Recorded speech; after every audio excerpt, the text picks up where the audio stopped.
What's up, everybody? This is Markus, your MTT coach of the Academy of Poker, with today another short video for you to learn some new things about poker. And today I thought I'll just talk a little bit about the differences between cash game and tournament poker.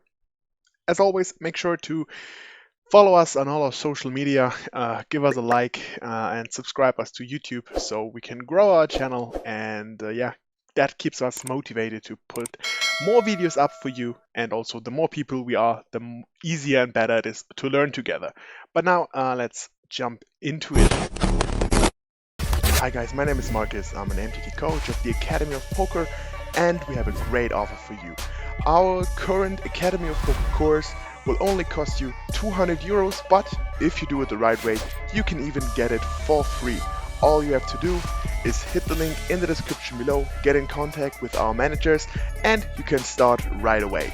And now, enjoy the upcoming video. Different things, starting with the style of playing. So in cash games, yeah, you can come and go whenever you want to.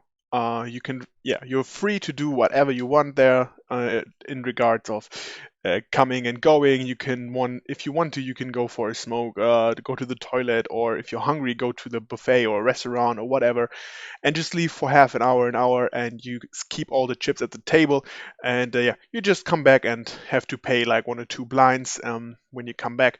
But that is it. So this is mostly for people who either are chain smokers or who don't want to wait that much, or who cannot afford playing like 3-4 hours straight, but maybe just for an hour, half an hour, or switch between different things. And yeah, that way it is way easier for them. Also, every chip is worth its name.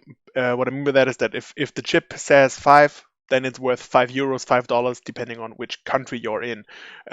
Also, of course, same if you're in Macau, it will probably be Hong Kong dollar or something like that. Um, what you can also do, which is not a thing in tournaments, is you can play extra games. And by that I mean you can put a straddle out there. This is a third blind that the normal UTG player will post, and he pays double the big blind then. For that thing, he has to post it before the hand is dealt, and for that he can be the last player to act pre-flop.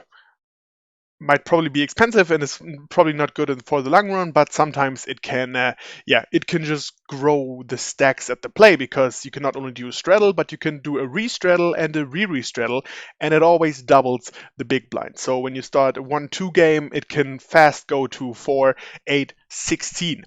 There's also different kinds of things you can do. You can also put like a straddle on the button, for example, so that play will change also, so that if it's the button's turn, he will be skipped and then will be last to act afterwards. Different things. Always depends on the casino if it's possible or not. And you can also, of course, a lot of times just change the game whenever you want to.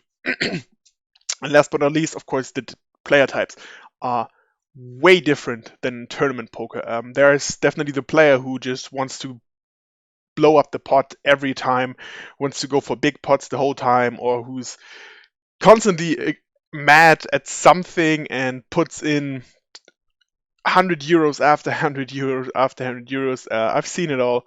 Then you have the nit who just really plays not one hand, but then gets aces one time, doubles up versus one of the aggressive players, and leaves with, he goes in with 200 euros, is blinded down to 150 or so, then doubles up and leaves with a €100 profit. I mean, you have the super nits and tournaments as well, for sure. But in cash game, it's different. Like if you come to the table, you can already see people who want to play almost every hand. And the good thing is, like, if they bust, they can just put money in again. And in tournament poker, this is often not possible, at least not at the same table when you're not playing a rebuy tournament. So that's why those kind of players like to go for cash games, more action, and they can just, if they have a big bankroll, they don't really care, and they put as many chips in as they want, and maybe finally they get lucky and win a big one and then leave with a profit. In tournaments, as I already said, and this is why I do the video, it's a bit different. So the money you pay, you buy in and you stay as long as you have chips. So of course you can leave, but it's not like you are sitting out and nobody chooses your chips, but you will always post the ante, you will always post big blind, always post a small blind. So the longer you leave, the more chips it will cost you, and then suddenly you will be at zero and you don't have any chips, so you cannot continue to play. Also, the chips have a different value. So let's say um, you buy in for a 100 euro tournament, you get like 50k chips. So one chip is not worth what it says. So like a hundred notation chip, denotation, denotation chip is not worth 100 euros, but just the equivalent. So if you put it down, like 50k is worth 100 euro, so to say, and then you go down. So 5k is worth 10 euro, and 500 chips is worth 1 euro. So one chip is worth around 20 cents. So there you have the difference. Of course, you can try to make the math on how much your chips are worth right now, but in the end, you have to make the money. So the top 10% until your chips really change back into money you won. Also, tournament poker, as the blinds in the cash games are always the same. Of course, you have the straddles, as I said, but other than that, you have the same blinds the whole time. They don't change. And in tournament poker, you have rising blinds. So depending on the structure, you have 15, 20, 30, 40-minute levels. But every time you reach those 40 minutes, a new level will start, and you have to pay more for the big and the small blind, of course. But yeah, it's mostly tournaments are pretty much always a marathon, unless you play like a big hyper turbo with just 5 minutes levels in live poker and stuff. But other than that, it's a long thing. It's a marathon. Even if you don't play a hand for 2 hours, which would be like 4 levels maybe, uh, you will not lose that many chips because one hand takes like 2.5 to 3 minutes. So you maybe play 40 hands in that time. And if you think about an 8 tabled hand, you come into the blinds 5 times at that time. So even if you don't play a hand for 2 hours, you will most likely lose, let's say from 50k, when you have 4 levels, you maybe lose like 7, 8k or so without even playing a hand. So therefore, you can really pick your spots, and it's a different thing. And yeah, as I already talked about, different style of players in cash game. Generally speaking, you can say a lot of cash game players are definitely more gambly. You see the value of hands, of suited connectors hands, are way bigger in those cash games than they are in tournaments. So people really love to play 7-6 suited, 8-7 suited, stuff like that. A lot of times they're also less patient, as I said, people who constantly trying to blow up the pot, and if they lose, they just rebuy and play it again, which is really hard in tournament poker because if it's a freeze out, for example, you are not able to do that. You blast your chips off once and that's it.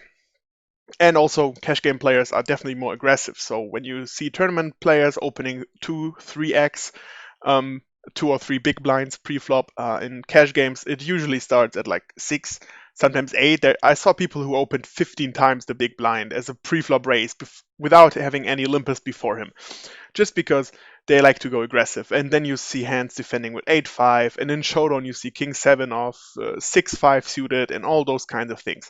And it doesn't happen that often in tournaments because people are there, as I said already, for the long run. So they try to take more easy spots, not gamble that much. Of course, there are more the fun players who like to limp a lot, who want to see all the flops, no matter if there's a 4 bet already, or a big 3 bet, or a big raise.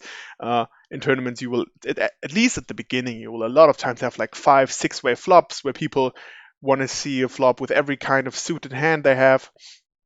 And as said, it might be, if you're taking your normal strategy, it might be really exhausting to raise versus 2 limpers and always get called. And then you have ace king, they have king jack, and they flop 2 pair on you, or they have jack 9 offsuit and stuff like that, just because they want to see a flop. And you really got to be more patient and take your spots. So let's say the good thing is when you flop a set and the opponent has top pair, you will most likely get such a huge amount of chips from this guy because he will not be able to fold this. Of course, that's the same in cash game, but in tournament, as I said, because it's the long run and sometimes you might sit there for 2 hours not playing a hand, when you double up in this hand, it's okay to wait another 2 hours because you will still make 60% you will still have an increase of 60% with your chips. So that will make it a bit easier. And yeah, all in all, as I said, this game is just a bit more strategic than in tournament poker. You gotta know when to pull the trigger, so when to show aggression, pick your spots, pick your opponents as well, to make it way easier in spots to act and to react to certain things. Now, this is gonna be it for today's video. Let me know in the comments if I missed out on any differences between cash game and tournament poker that were not written down here right now, or if you see something else, like if you think this is pretty common actually and not that different. These are just my experiences so far, so let me know in the comments, guys. As always, leave a like. Good luck at the tables, have a nice day, and see you in the next video. Ciao.